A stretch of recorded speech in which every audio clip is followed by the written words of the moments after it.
Good evening and welcome to the History and Genealogy virtual classroom. Today is Tuesday, March 9th, 2021, and the time is 6:35 p.m. Thank you for joining us. My name is Scott Hall, and I will be moderating this Zoom session. Today's class, Finding Your Ancestors in the Draper Manuscript Collection, will be taught by Dan Lillienkamp. This class will be recorded and made available on the St. Louis County Library website and on the library's YouTube channel. If you are viewing this Zoom webinar live, you are encouraged to type questions using Zoom's Q&A feature. The instructor will answer questions at the end of the presentation. I will place a link to the handout in the chat. I will now turn this over to Dan and we'll begin the class. Well, good evening and thanks for attending tonight. The Draper Manuscripts is one of my favorite resources for genealogical or historical research. And it's one most people don't really know much about or don't know what to do with once they get into it. So I hope tonight that's what we'll cover.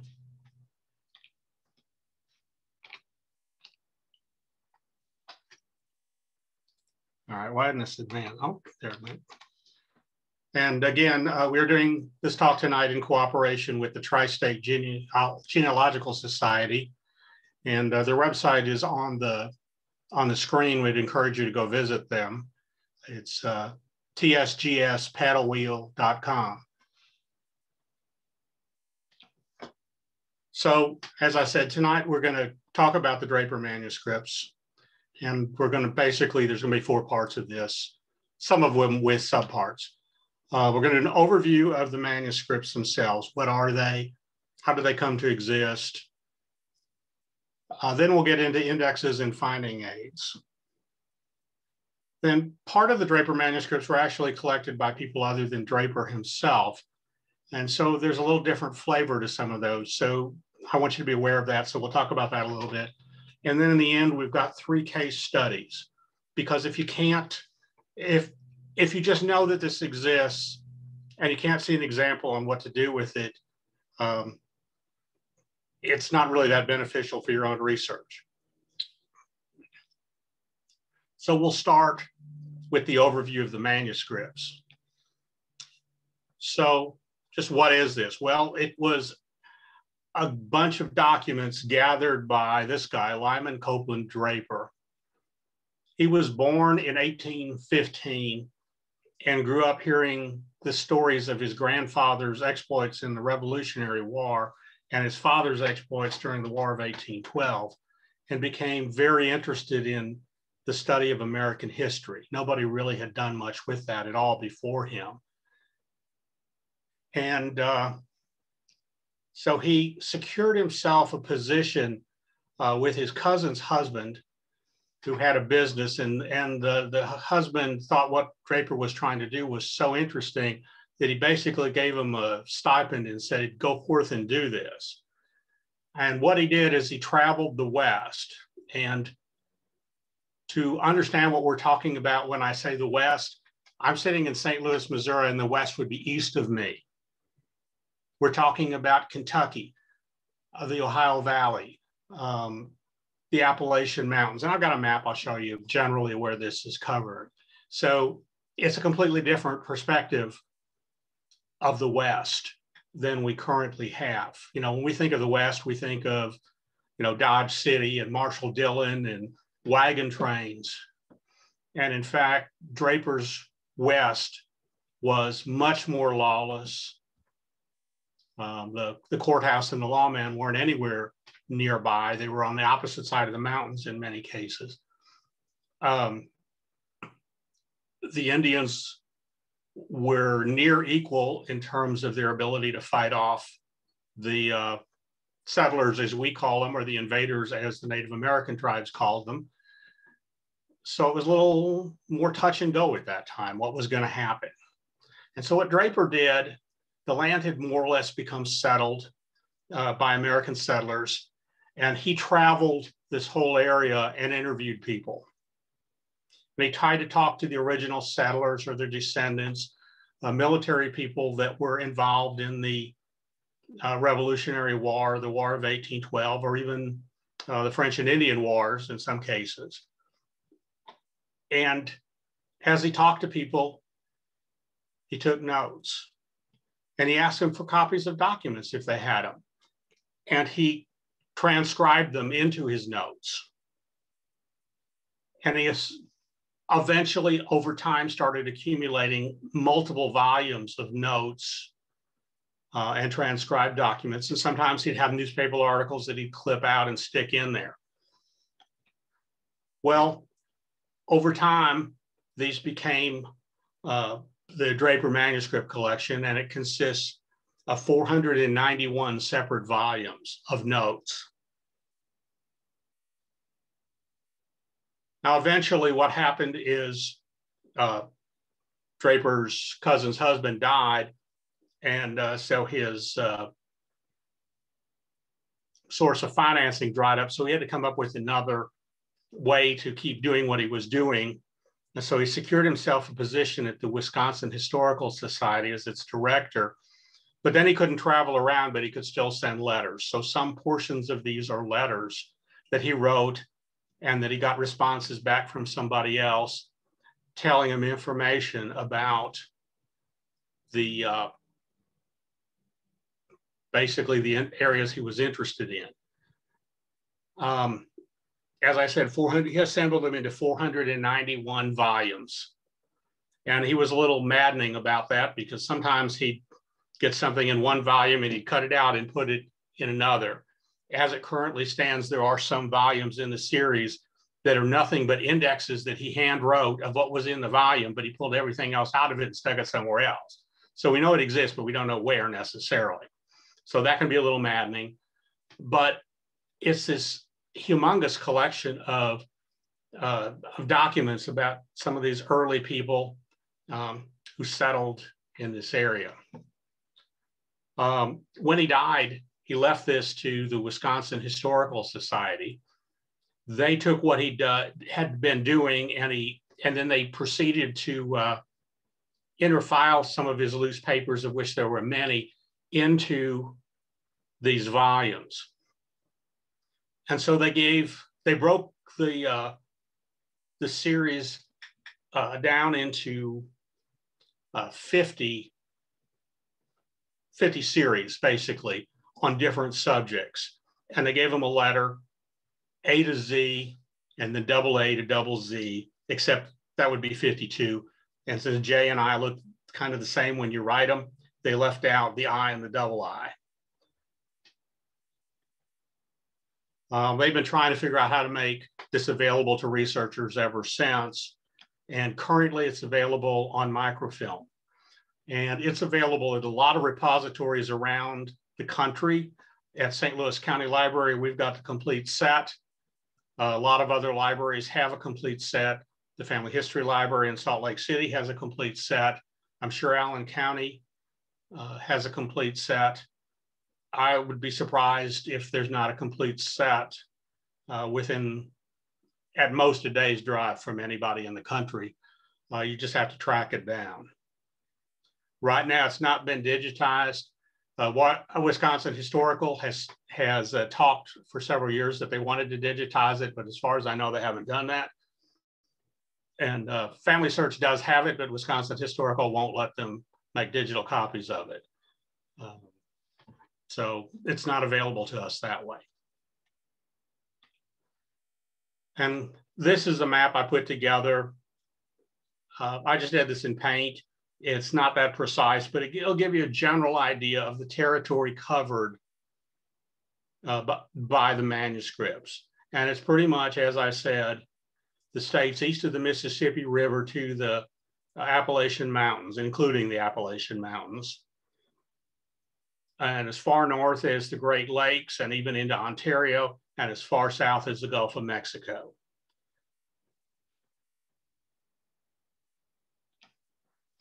So something this enormous, we need to look at indexes and finding aids.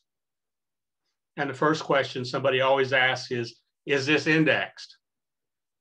And my estimation is approximately 45 to 48% of it has an index in some form or fashion, and the rest of it is totally non-indexed. So there's ways to get into it, and it's a lot of fun, but this is if you want to get into this, it's a research project, and you're going to have to dedicate some time and do some digging. But while it will be an extensive project, the rewards are great because there's a lot of good information in there that you probably wouldn't find anywhere else. So I've identified several indexes in finding aids. We've got the Guide to the Draper Manuscripts. We've got what's called the Calendar Series. There's transcriptions, there's documentaries, there's a print index, and there's even handwritten indexes that Draper made himself, and I've mentioned those previously, and we'll see an example of those. Some things he indexed and some things he didn't. Why? Your guess is as good as mine. So let's talk about the guide. This is the most important aspect of this. This is a book by Dr. Josephine Harper. She worked at the Wisconsin Historical Society, and she put this together, and it is the definitive guide. This book is pretty widely available out in the universe. Libraries that don't even have the collection often have a copy of this guide because people can at least use it to plan their research before they go somewhere else that has the collection. So what she did is went roll by roll and series by series and volume by volume, I should say, to go through the papers and figure out generally what's in there, because some of these volumes have themselves 500 and 600 pages. You couldn't possibly extract every name or every detail that's in it. So all you can do is a general way. And so I've just opened it up here to Series F. And these are the Joseph Brant papers. Now, before I got into this, I didn't really even know who Joseph Brant was. But turns out he was a Mohawk chief whose actual name was Thayendanegea. And he had close family ties with the British Superintendent of Military Affairs or Indian Affairs. And so he was in the Mohawk Valley and allied with the British against the French during the French and Indian War, and with the British against the Americans during the Revolutionary War. And so from the American perspective, he led all these massacres. From the British or the Indian perspective, he attacked these disloyal settlers and got rid of them. But this first series just tells you what Series F is about, and that there's 22 volumes in the series. Then she looks one by one at each of the volumes to see what's in it. So in this case, again, we're just picking one, volume 2F, and it lists all this information what's in there. And one of the things in here, which I've just picked, is this John McKistry and his wife, Elizabeth Knox, and their children. Why did I pick it? Because I have an ancestor named Elizabeth Knox. This is not her, but it could have been. I was like, wow, that'd be cool, but it's not her. But we find that they're here. Well, that we know that they are in volume 2F. How many pages are in volume 2F? I don't remember anymore, but it could be up to 500 or 600, maybe even 700. So that's going to be kind of hard to find. Now, there is an index in the book, the Guide to the Draper Manuscripts. And you can, it's worth looking at this. This basically tells you if the name appeared in this book, not if the name appeared in the Draper Manuscripts. So if we didn't know what volume to look for and we were interested in the McKistrys or Mrs. Elizabeth Knox McKistry, we could look them up in this index. and discover that they were in volume 2F, and then we could go to volume 2F and see what that said. That's nice. It's a step in the right direction. But now we're going to have to pull out that microfilm, and we're just going to have to look. And it's just going to be a matter of scrolling through until you find it. Well, I found it. And it turns out this is a copy from a genealogy on the McKistory family written in 1858. Now, if that was my family, I would be really excited to find out there was an 1858 genealogy. That's written a long time before now, and it's written by people that were much closer to these 17th century ancestors than we are. So they may have known things that we didn't know. So if nothing else, I can go beyond the notes in here, and there's a lot of good information just in the notes, but I can look for this, and it turns out the genealogy is available on Google Books. So you could actually read this if it was your ancestry. Now, would you have gone to Google Books and looked for this? Probably not. I wouldn't have. I wouldn't have even known it was there. Now, there's other information in the appendixes. Appendix 1 is not really that useful to us anymore, but it was useful for a very long time.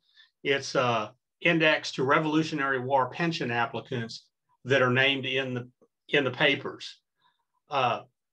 Again, we've got way easier ways to get to that now. We can go to fold 3 and do a search and pull up the whole pension file for the Revolutionary War. That's no big deal. It's easy for us to do, but that's only been possible for what, 10 years, 15 years? Before that, you had to find out if this thing existed and then write to the National Archives. So if there was information about it in the Draper Manuscripts, that would have been a real help to you. The second appendix covers additional personal data. And this is the criteria for whether or not somebody's in this. So just personal and biographical references, and they include authors of all signed documents, publications, pamphlets, broadsides, newspaper, and periodical pieces of any date that are in the manuscripts. That's a biggie. Cartographers or creators of maps and plats of any date, correspondents and other writers contributing information to Draper and contemporaries after 1830, persons interviewed and persons who recorded interviews after 1830, and subjects of obituaries of any date. So that could be really handy just to do a quick search through this index and see if any of your ancestors are mentioned in there. If they're not, it doesn't mean they're not somewhere in the Draper manuscripts. It just doesn't mean they fall into one of these somewhat limited but very broad categories. There's also an appendix that shows all the maps that are in there. And finally, a real list that says what volume is on which roll of microfilm. And there's about 100 rolls of microfilm, give or take. So if you're planning a road trip to look at this, it would be very beneficial to know which rolls of microfilm you wanted to get, so you could save your time when you got there. The next thing I want to talk about is what they call the calendar series. Now, this is something created by the Wisconsin Historical Society. They knew they had all these papers. They didn't know what to do with them, and they wanted to try to do some indexing or some kind of work to make it accessible to people. And so they came up with this idea for these calendars. They call them a calendar because the information, they took basically a particular series, and then they went through, and rather than have it in the order that Draper included it in his manuscripts, they instead put it in chronological order of what happened. So hence the name calendar. Now that's nice, but what good does that do you? Well, what good it does is every name that's in these books is also indexed in the back of the book. And it will give you direct access to a citation to get you directly to the information in the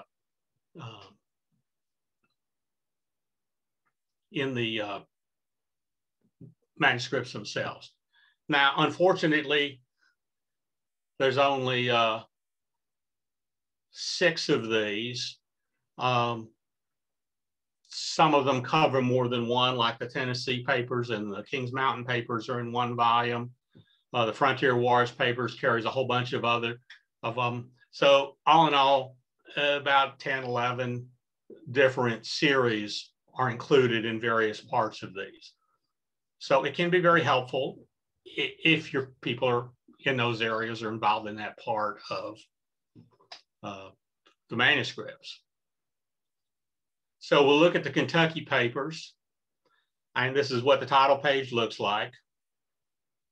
And as I said, in the back is an alphabetical index. I don't think it's an alphabetical index of every name in the Kentucky papers, but instead it's an alphabetical index of everybody whose name is mentioned in the calendar. Now, to what extent, you know, is that 50%? Is that 90%? Is it 100%? I don't know. I don't even know how to find out, short of literally sitting down with the manuscript and going page by page through it and counting and seeing if, you know, all the names are in there. And I'm somewhat disinclined to do that. But it's worth searching the index, particularly if you know your ancestors were in Kentucky.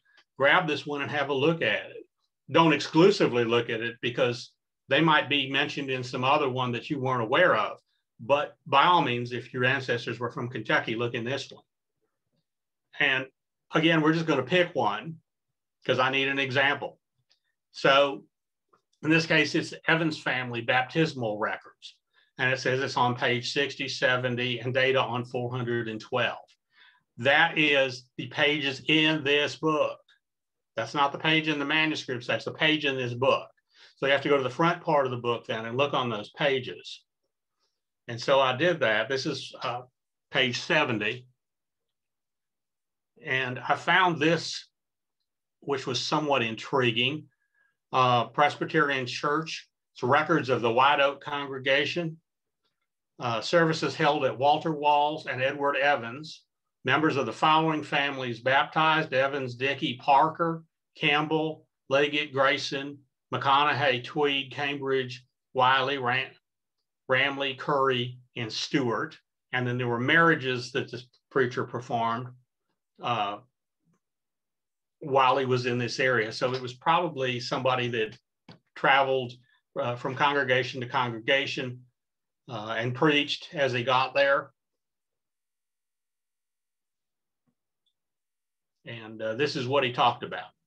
So what I've got here on the left side is this notation 16 CC 60 to 61. Now, what on earth does that mean? That's the citation for inside the papers themselves. So what that tells me is we need to look in volume 16 of series CC. CC is the Kentucky papers. And we've got to look for pages 60 to 61. And most likely this is going to be pages in this one just because it's spread out like that. Draper was not consistent with his numbering. Sometimes he numbered the pages. Sometimes he numbered items. So there might be an item that went 3 or 4 pages or 10 pages or even more than that. And that was all numbered 1. And then there was like a sub 1, 2, 3 for each page in it. That wouldn't be recorded in here. It would just be the item number and you'd have to find the item number. Just like we'll have to find the page number. So just be aware sometimes it's an item number rather than a page number. It'll be easy to figure out once you get into the manuscripts which one you're looking at. So I just go to the microfilm and to this volume and see what I can find. And so I found this. So this is again the White Oak congregation. And it talks about October 16th, 1802. And he preached at Edward Evans' house. And he baptized himself and his wife Jemima and his children Elijah, Mary, William, Margaret, Sarah, Isabella, Hugh, Joseph, Richard, and John. So this tells us actually quite a lot of genealogical information. We know who Edward Evans was married to. We know the names of at least his children who were alive on October 16th of 1802. There could have been children born subsequent to this. There could have been some that were born and passed away before this happened. It's not a guaranteed list of all of them, but that's quite a lot of kids, and it gives their name. And it also lets us know where they were at the White Oak congregation in Kentucky. We could figure out where that was. It ties them to a place and a time, and this is 1802. That's long before the 1850 census, which is the first place you're going to find every name. But lets us also know that they're apparently, at least nominally, Presbyterians. So actually really good information. Another resource for getting into this are some transcriptions. The ones in this picture are all done by Craig Heath. And what he did is he pulled out a roll of a volume of the microfilm and started typing it up, indicating what page it's on in the microfilm. And he just kept going. He typed the whole thing, and then he got done with it and he indexed the whole thing. And these are awesome. But again, he didn't do that many of them. It's a very time-consuming project, but for the ones he did, it's really handy. And there are also a few others done by other people that should be listed in your handout.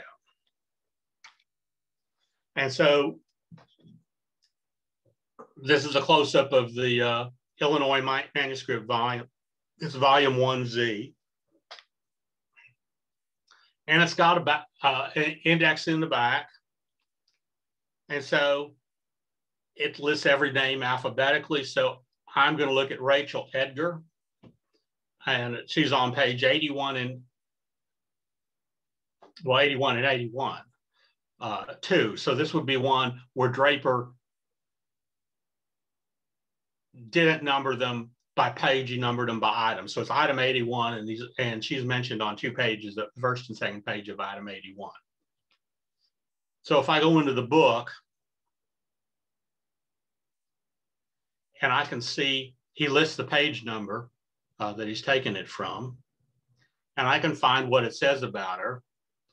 And so, I knew intimately well Mrs. Rachel Edgar, the first wife of General John Edgar. They both were residents of Kaskaskia in 1800 when my father arrived at that village. And the lady, so far as I recollect of her birth, was born in some of the states, perhaps Pennsylvania. She wasn't French, but she could speak the language to some extent. She was rather smaller than ordinary, and the person was well-formed and erect. She was not robust or strong, but rather weak of person, but generally healthy. And Kaskaskia, where she lived, was always healthy. And it goes on and talks about she was apparently raised in fashionable society, and tells quite a bit about her. So we could stop with this if we weren't going to be good researchers, and we could assume that Mr. Heath is a perfect transcription typist. If I ever do a transcript like this, do not assume that I am a perfect transcription typist, because I guarantee you if I did it, I would make all kinds of mistakes. I don't know. I'm not finding mistakes in his, but that doesn't mean you didn't make any. Not being disparaging. It's just a really hard thing to do, especially when you're taking a handwritten document and turning it into text. So by all means, we want to go and look at the actual document in the records. Well, it's easy to do. We know the volume. We know the item number. And so it's volume 1, series Z. And it's actually item 81, not page 81. And this is where it is. And you can see it pretty much says the same thing. And, Draper nicely underlined the names when he did it in this case. He talks pretty much exactly the same thing that was in there, but this is the original. And to me, there's something just inherently fun about looking at and reading the original.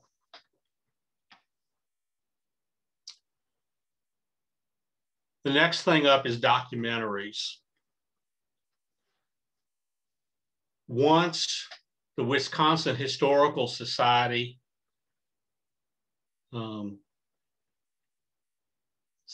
stopped with their calendars. They realized that was going to be an overwhelmingly gigantic process and they'd never get it done. And if they did get it done, nothing else in their entire collection would be dealt with probably for a generation. And that really wouldn't be an acceptable way to run an archive. So they put that one on the back burner for a while. And then they decided rather than to do that, what they would do was go into the manuscripts themselves and try to find information relating to a particular subject. And then pull that out and write an actual history and cite where they pulled the information from in these documentary histories. And there's they only got 5 of those done. Other people have done the same thing with bits and pieces of them.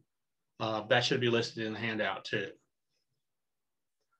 So we'll look at this one. It's Frontier Advance on the Upper Ohio, 1778 to 1779. And it's got a nice index at the back. And we can look at the index. We can find a name we're interested in. And we're going to look at this Peter Henry Jr. Apparently was captured and rescued. Talks about his son, and there's a sketch of him and recollections by him. So there's a lot of information on him. So we're just going to look at this part. So this is the recollections of Peter Henry. And we can see it's got a citation from the actual manuscripts where this came from. So it was when he was 12 years old, he and his sister were captured by the Native Americans. And they were taken about 3 miles from Pittsburgh. And it's kind of an exciting story to read. And again, if this was my ancestor, this is solid gold. And again, they tell the story in a narrative form here, but I'd like to see the original. So I'm going to go and look it up, and it's volume 12, series F, page 254 and 57, and I can read the original. Now there's exactly one series, and I believe it's only one volume in the series that has a print index. And that's the index to the north, to the Pittsburgh and the Northwest Virginia papers. And this is, as far as I'm aware, the only every name index available for any part of the Draper manuscripts. And this is exactly that. It is just an index.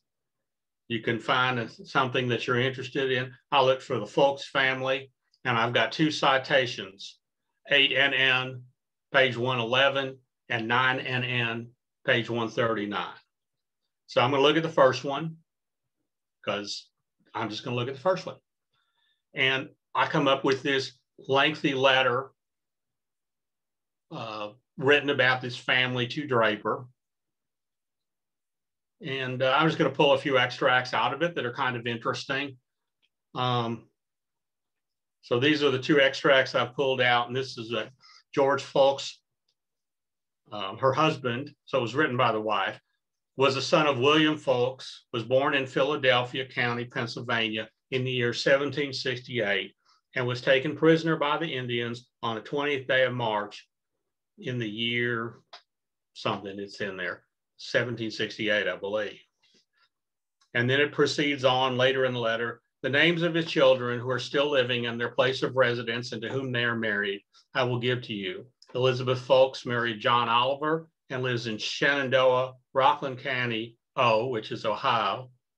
And Charlotte Folks intermarried George Ruffin and resides in Washington County, Pennsylvania. Again, that's solid gold. It's naming names. It's naming the children to the parents, tying them together, tying them to this story. So basically, in this one letter, we covered 3 generations. So finally, we come to the handwritten indexes. And Draper made these himself.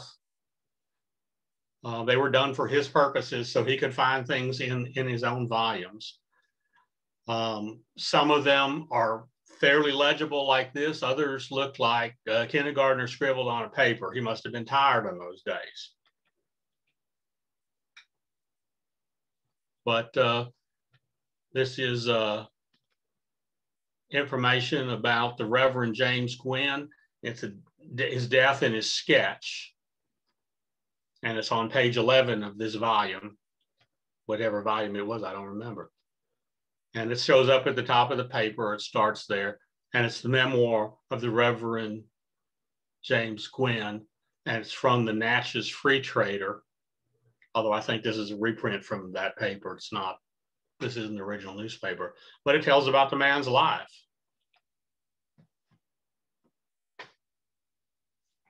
All right, now I mentioned earlier that there are parts of the Draper manuscript that were collected by other people. Why does that matter? Different people collected different types of information. So the two main contributors that weren't Draper were John Dabney Shane and Samuel J. Rhea. So let's look at Shane first. And if we pull up the Kentucky Papers information, we can see there's 37 volumes, but in this second paragraph, volume 11 to 19 and 26 to 30, 36 to 37 comprise a major portion of the papers of John D. Shane, who lived 1812 to 1864. And he acquired them they're acquired by Draper at an auction after Shane's death. So Shane was born in Cincinnati and was sent to college and for a theological education in Virginia. And then he came back to Ohio and Kentucky. He was a Presbyterian minister. Well, in addition to preaching, he also was interested in history. And he basically did some of the same things that Draper was doing. He'd interview the pioneers and clip from papers and magazines and copied family, church, and government records. One thing different is that Shane was interested in a wider variety of things. Draper was interested in military aspects and the early pioneers and the great and important people. Shane was much more interested in domestic and business and religious and education and literary aspects, kind of for everybody. How did people live back then? Not just, who fought the Indians and who did this and what did they do, but it's more of a broad scope. So there's a lot more general information about a lot of families in the parts that John Dabney Shane collected. Now, as it says, these volumes in the Kentucky paper are a significant portion of the Shane papers, but it's not all. Draper bought them all and kept the part that he was interested in, and the stuff he wasn't interested in, he donated to the Pennsylvania Presbyterian Archives. And those are also available as a collection, the John Dabney Shane papers. We've got that collection too, and it's quite interesting as well, particularly in some of the stuff that's in them that you might not find anywhere else. At some point, we'll put a talk together on that.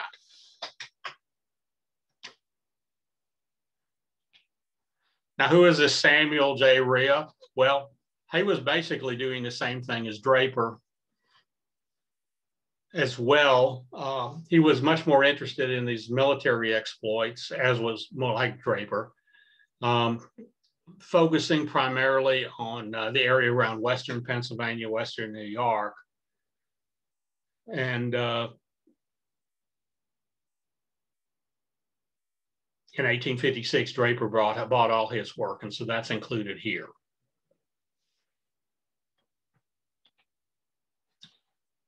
So now we'll go into a couple of case studies. Actually, we'll go into 3 of them because that's how many I've got here. So I want to look at 3 things. I want to look at the Lewis family. I want to look at John Knox of South Carolina. That should be Carolina, not Carolyn. And Joseph Conway. So we start with the Lewis family. And of course, when we get into any of these, we have to look in all of these sources. We have to look in the guide. We have to look in all the calendars. We have to look everywhere. Now, the way this came about was a former colleague of mine, was her day off, but she came into the library to do some research. And she happened to mention something about, she was looking for information on the Lewis family. And I was at that time going through these, trying to figure out what was what and going page by page through a lot of this. And I said, there is somewhere in the Draper Manuscripts something about a Lewis family. And I said, and I think they were from like the South Carolina area, because I think they were in the Sumpter papers. And she said, well, it could be, that's where they were from. And I think they fought in the Revolutionary War, so that would make sense. So I got her the Sumpter paper catalog. We looked in here to see what it said. And, you know, there are information of the Lewis family here. And 19 VV, well, that doesn't give us a good citation.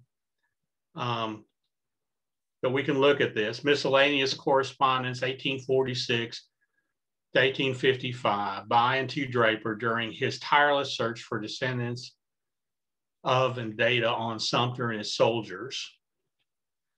And then some of this other information on the different people, including a detailed genealogical chart, traces the Lewis family descended from John Lewis, circa 1640 to 1726, and his son David, about 1685 to 1726, of Albemarle County in Virginia. Well, that seemed intriguing. So I sent my colleague, I said, you know, this one is calendar. This is like Thomas Sumpter papers. Take the path of least resistance first. You have to go through it all, but start with the easy stuff and then work to the hard stuff. There's no point in starting with the hard stuff. You just get tired of it. Start with the easy stuff. So the calendars are the easiest. Work your way through them, look at the index, and we pulled up the Lewis family, and there's this William Terrell Lewis, and it says on page 545. So we're going to go there and look on page 545. And so William Terrell of Louisville, Mississippi, and it says a genealogical chart of John Lewis's descendants. And the best part is it gives me an exact citation, volume 19, series VV, pages 283 to 284. So I got her this far and I said, you need to look this up yourself. And I handed her the film and said, you just got to find 19 VV and go to that page. And she did. And this is what she found.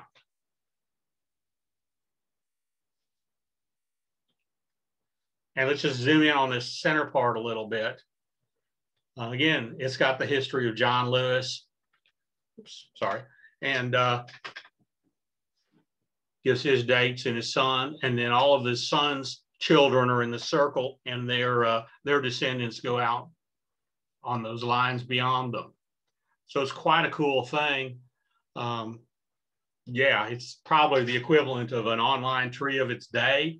There might be mistakes in it, but it's a good place to start. And we're talking way back to 1649, 1650 for some of these people. Now we'll go to John Knox of South Carolina. He's actually my ancestor. And so I decided if I have to make an example, I'm going to pull out one of mine.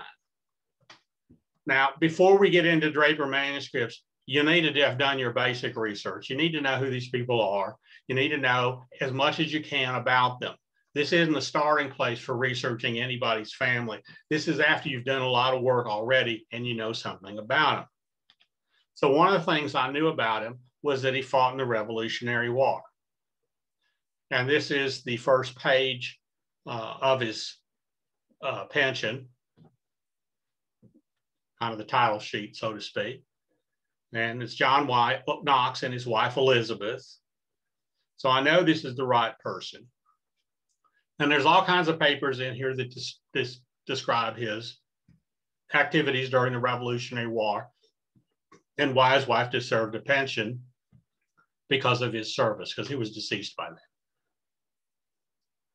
Well, we could go all through that and pull all this information out, but we don't have to in this case because some other descendant of his was trying to get into the DNR, and they wrote a letter to the pension office about it, and that's included in here now. So we've got this nice typed list. Now, should we go back through the whole thing and read it and make sure we've got it? Absolutely. But in terms of putting on a PowerPoint presentation for people to look at, it's a lot easier to look at this typed up text. So it talks about what he did in the Revolutionary War and information about it. So John Knox enlisted in Chester County, South Carolina, served 15 months as a private in Captain Brown's company, Colonel Sumpter, South Carolina Regiment. He was on the island at the time of the Battle of Charleston, South Carolina, after which he went over the mountains in pursuit of Indians. That would be the Cherokees, who were allied with the British during the Revolutionary War. He served 6 months as a lieutenant in Captain Walker's company, was in the Battle of Coosawhatchie Bridge. He served 5 or 6 months in Captain John McClure's company, Colonel Lacey's South Carolina Regiment, and was in the Battle of Rocky Mount, Hanging Rock. So that's a lot of stuff just there. And I'm going to make a list of all these things because these are all things that I might find in here. I don't know what's going to be in the Draper manuscript, but let's put it all down. Chester County, South Carolina. If there's something about it, it might be Captain Brown's company, on the island in the Battle of Charleston, over the mountains in pursuit of the Indians. All of these things I added to my list. But that wasn't all, because it continues on to the next page. So there's no definite dates of his service are given. Says he married on February 15, 1789 in Madison County, Kentucky, to Elizabeth Oath. And the date and place of her birth and names of her parents are not shown. John Knox died December 24, 1816 in Pulaski County, Kentucky. And his widow, Elizabeth Knox, was allowed a pension on her application executed July 15, 1842, at which time she was aged about 71 and living in Owen County, Indiana. And in 1848, she was a resident of Monroe County, Indiana, and she died there in January of 1851. A lot of information there too. Madison County, Kentucky, Elizabeth O. Pulaski County, Kentucky, Owen County, Indiana, and Monroe County, Indiana. So I've got this huge long list, and I'm going to start looking up all of these things. I'm going to look them all up in the calendars. I'm going to look them all up in the guide. I'm going to look them all up in the documentary histories. I'm going to look them, see if we've got indexes that mention any of these things, because any of these could potentially be a clue about this guy. So I mean, this one here automatically jumps out at me, Colonel Sumpter, South Carolina Regiment. That sounds like something that might be, I don't know, say in the Sumpter papers. So I'm going to start there because this is going to be the easiest one probably to find something on. And there's a calendar to the Thomas Sumpter papers. So again, I'm just going to go to the index, look for Knox and find John. And there's 2 listings, page 322 and page 417. And there's only one way to find out if either of these are appropriate, and that's to look at them both. So we'll look at the first one, 322, and that's here. And it talks about this letter about written, the writer's mother was the oldest sister of President Polk, and Captain James Knox was there, and he was descendant of the Reverend John Knox. Both of those things together tell me that this is not my guy. President Polk's mother was in fact a Knox, but not one of my Knoxes. And Reverend John Knox definitely existed in Scotland, and my ancestor was born in Scotland, but he is not, as far as I know, a descendant of the Reverend John Knox. But what about this other one, page 417? Maybe that'll tell me something. Well, this is another letter someone wrote to Draper, and it specifically mentions John Knox. and it gives us a citation, 4VV, pages 3 and 4. Sounds pretty easy to go look at that. Let's do it. So I pull it out, and there's John Knox, his name. And in fact, that talks about some of his military activities. He was one of the men involved in this military escapade. I won't bore you with the details because he's probably not your ancestor and you probably do not care. And if you do, you've got the citation and you can go look it up. Now, we also mentioned Captain John McClure's company. John McClure might be a name that's in here. It says he's a captain. That might be important enough that Draper might have taken notice of it. Well, I can go into this calendar of the Frontier War papers. And in fact, it contains a number of different series, not just Frontier War papers, although it does include them. It also has South Carolina and the Revolution, South Carolina papers, and the David Shepard papers. Well, it turns out when I look in the index, one I'm going to actually be looking in is the South Carolina and the Revolution volumes. But there's the index for John McClure, page 84 and 89. And if we go to 84, we get this information.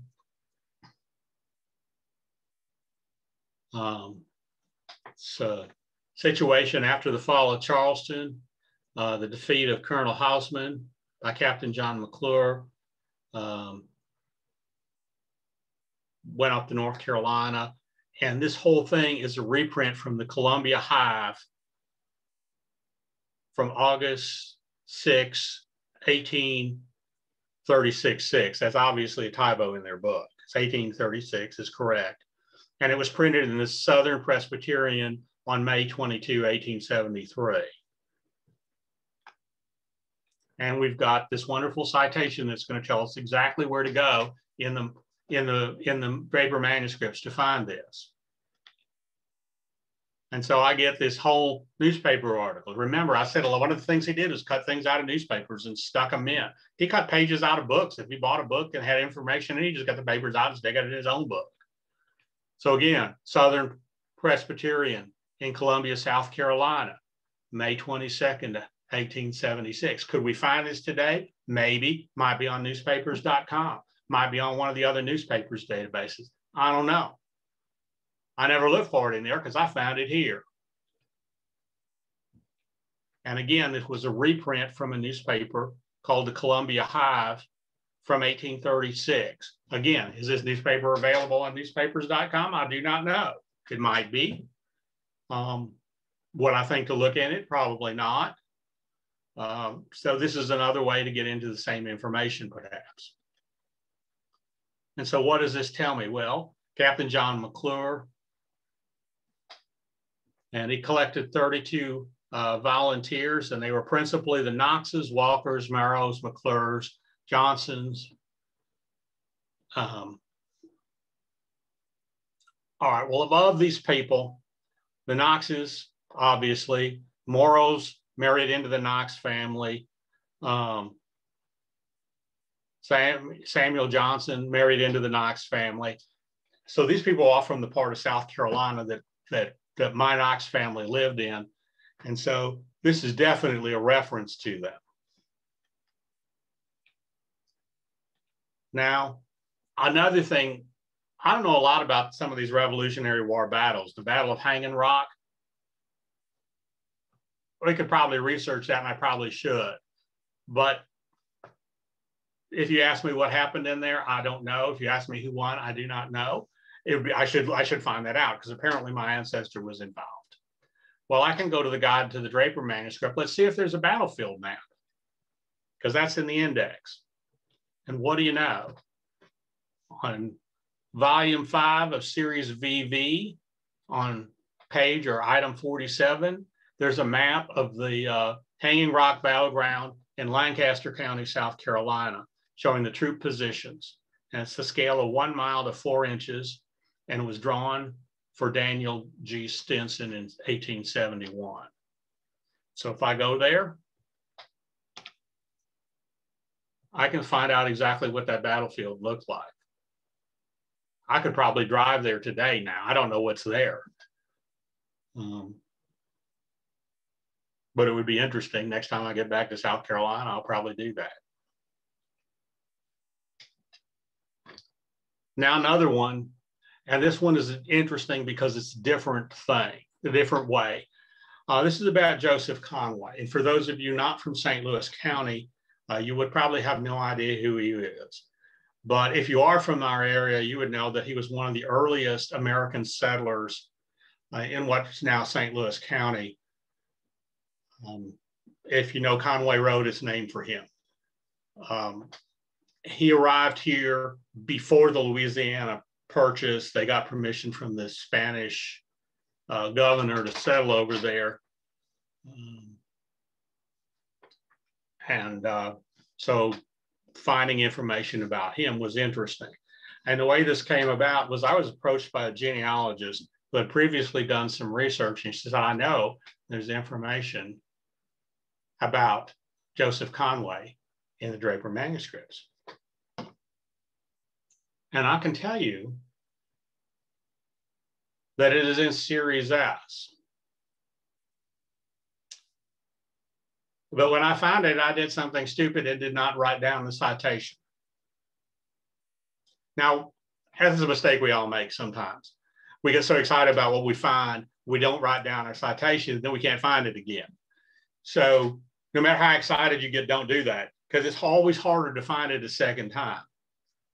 And in this particular case, the area that this is in is completely unindexed. There is no handwritten index. There is no typed index. There is no calendar. None of this is included in the documentary histories. All right, this is really important to St. Louis County history, but nobody knows exactly where this is, and we're trying to find it. Well, I can go to the guide. And I know it's in S, and I know this guy's in Missouri. S is interesting. It's called, the series is Draper's Notes, and it's really a total mishmash of all kinds of different things. It's been fairly heavily mined by historians who have gone through and pulled information out, but genealogists never touch it because it's not indexed. And so I'm going to encourage you to dig deeper and to look at this stuff in an in-depth way and see what you can find. So the ones concerning Missouri are these, 22, 23, and 24.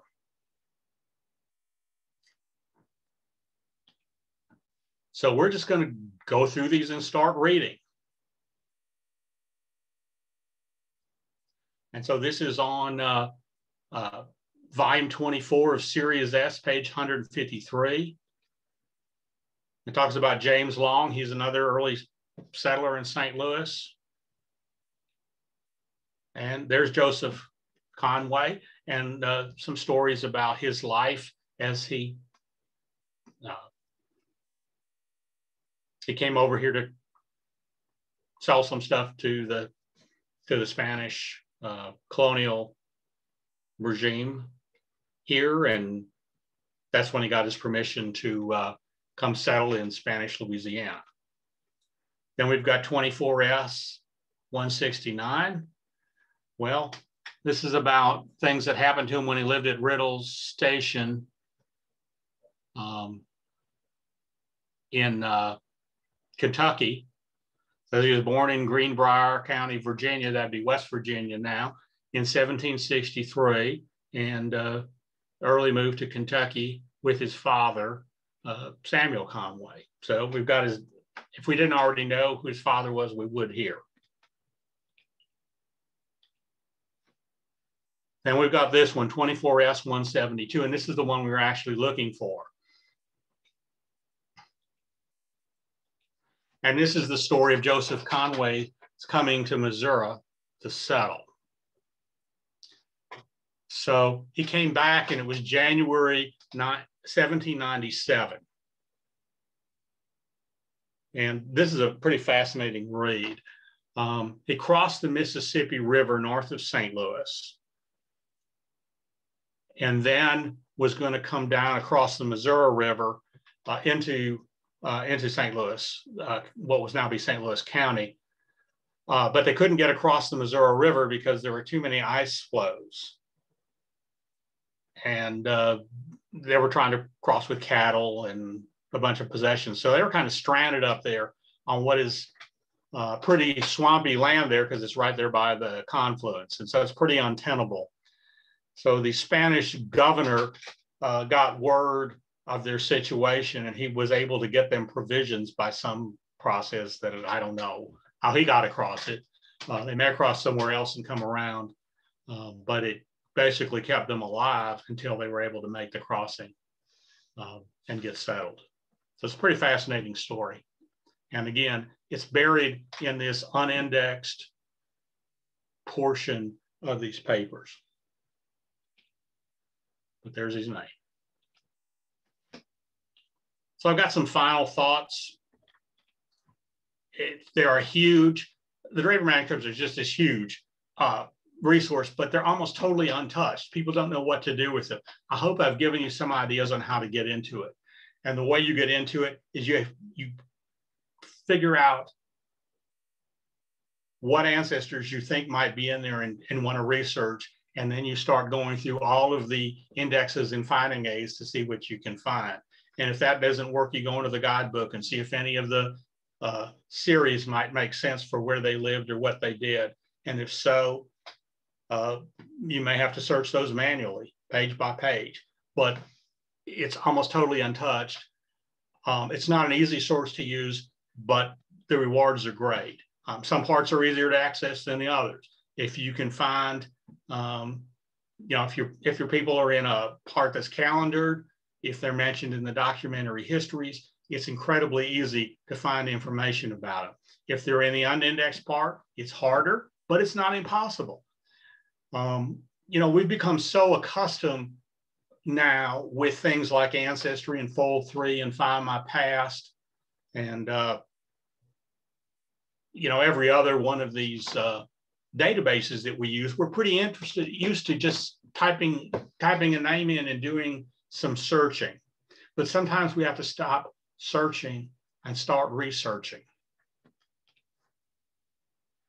And there's absolutely no reason to be intimidated by the magnitude and scope of the materials. Yeah, it's a lot, and you're probably not going to read every page of it. I've not read every page of it. I've read a chunk of it. But you don't have to, because you can use, a lot of times you can get to where you need to go with the finding aids, the calendars, the manuscripts, the transcriptions that are at least indexed in part, and to get yourself in and figure out what you need to do. And in many cases, probably the most important thing, the manuscripts may hold information about our families that are just not available anywhere else. And that reason alone should encourage you to jump in and see what you can find. That concludes my talk. This is our contact information. Feel free to send me an email, or, if you're not sure, if you've got a question. I mean, we'll answer questions tonight, but, if you're not sure how to get started with your own family, we'll be happy to provide some advice. We can't do the research for you, as fun as that would be. We just don't have enough staff.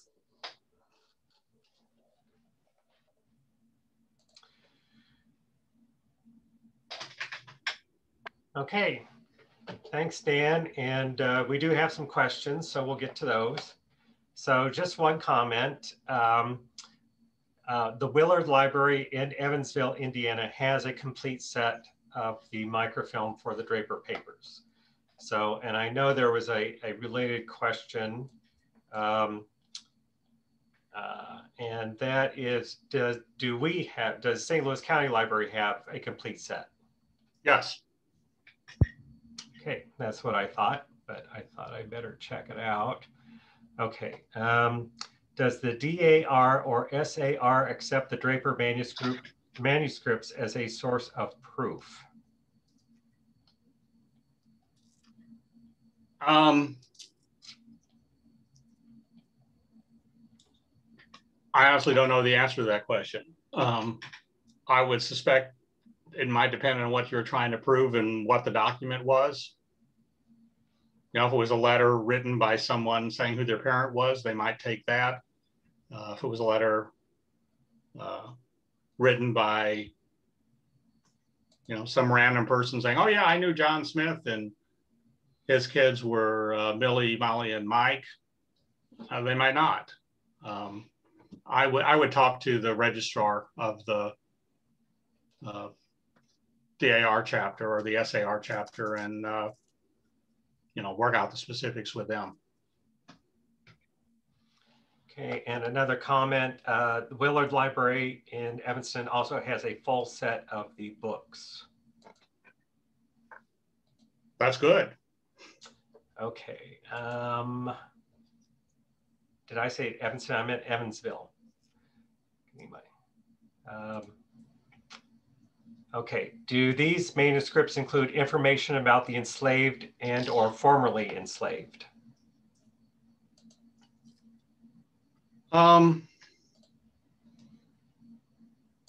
They rarely include information about enslaved or formerly enslaved people. There are some exceptions because there were enslaved people involved, you know, for example, in the defense of Wheeling, West Virginia. Was Wheeling, Virginia then. And so they're mentioned there. So it could be something like that. But as a general rule, I would say Draper was a person of his time and generally did not include much information about African Americans or much information about women, but there is some. Okay. Would the War of 1812 be considered one of the frontier wars covered by the calendar highlighted near the end of the presentation?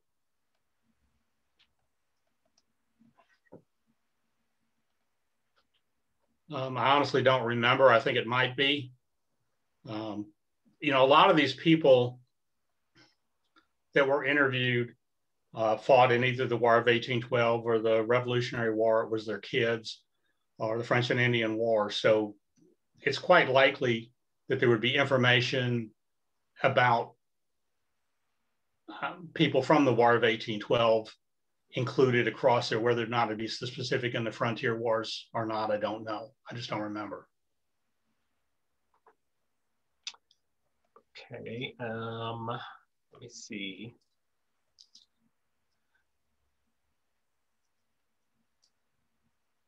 Just a few comments. This is very exciting. Can't wait to explore the collection, especially since it covers several states relevant to my ancestors. Many thanks to Dan and all facilitators for a very informative and helpful webinar and handout. This is one of the best new resources I've learned about since the pandemic began. Thank you for that comment.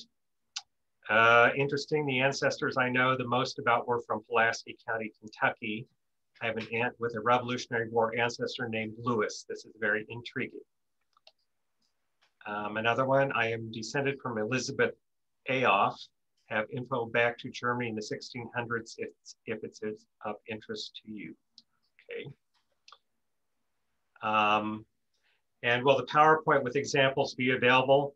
We don't send out our PowerPoint slides. We just have the handout. So. But this whole lecture has been video recorded, so it will be available that way on our YouTube channel. Right. So a question. I have an ancestor, George Mounts Sr., born in Berks, Pennsylvania, 1732, who I think was in the Revolutionary War. Where would I start to look in the Draper Index?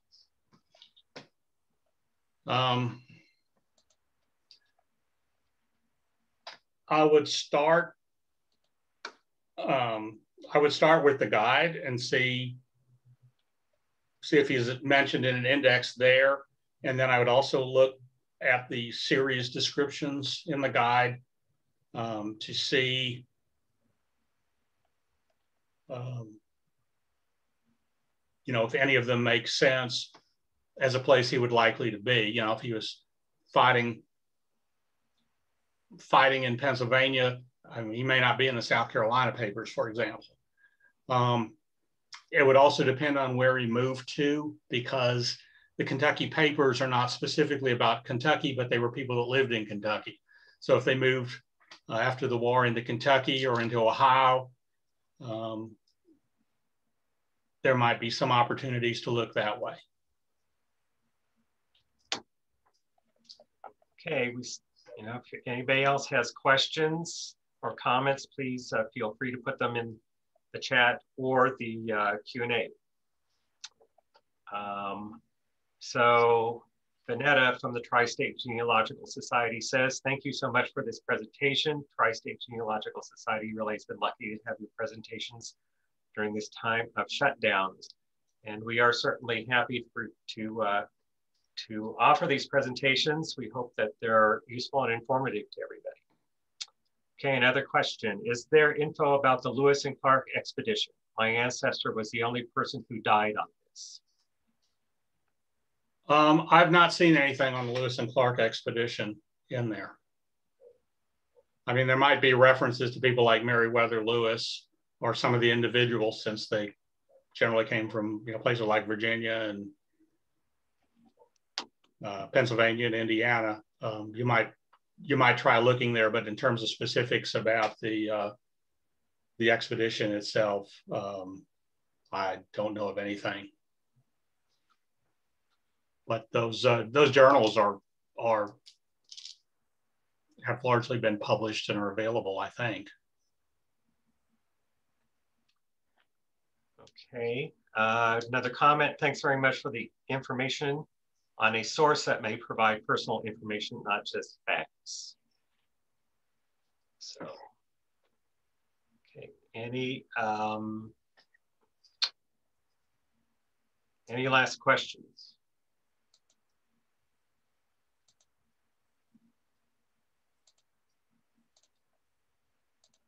Okay, if not, we'll go ahead and wrap this up.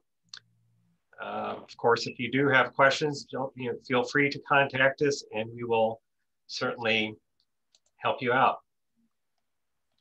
Okay, thank you for joining us today. We hope you enjoyed the class and found the information to be useful. If you have further questions or comments, please feel free to contact History and Genealogy at 314-994-3300 or by email at genealogy@slcl.org. And that information should be on your screen there. If you're watching this live, I remind you that this class has been recorded and will be made available on the library's website at www.slcl.org/genealogy and the library's YouTube channel. And usually it takes a couple of weeks before we get it up, just to let you know. If you are watching this on YouTube, we invite you to like this video and post a comment below. This ends the webinar. Thank you for joining us and have a good evening.